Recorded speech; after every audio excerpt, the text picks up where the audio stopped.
Okay, the Homestead Act.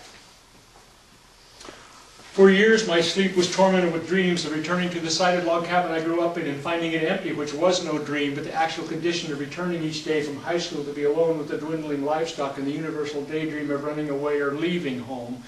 I returned to the barnyard many years later with my 4-year-old daughter Emily in my arms to stare at the space where the barn had been, sawed up and shipped for its weather-beaten pine to yuppie ranchettes in the greater LA basin, and all I could feel was love.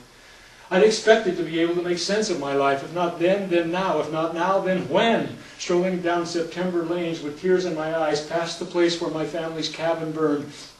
to the ground, and I heard my brother Stan describing the eulogy, how Dad threw milk on the sod-roof logs aflame, and they lived the rest of that Depression summer in a tent with a bed and a stove. The Burnett ditch where I frequently went, as if I didn't have solitude to burn, was 100 yards away and of no use to anybody trying to put out a fire. No one could have guessed all the hell and high water I would go through in the ensuing 30 years, except perhaps Ogden Nash and his beautiful warm note, "Everybody knows the trouble I've seen."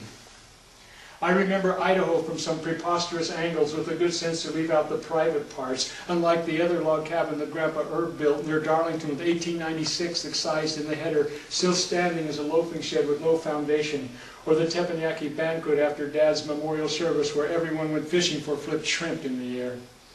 But mostly I stick with down the lane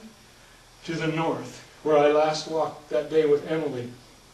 and my memories of how thin-soiled, cold-weathered, high-altitude, high-latitude, high-interest ranching came crashing down, and no love for Lincoln Lane.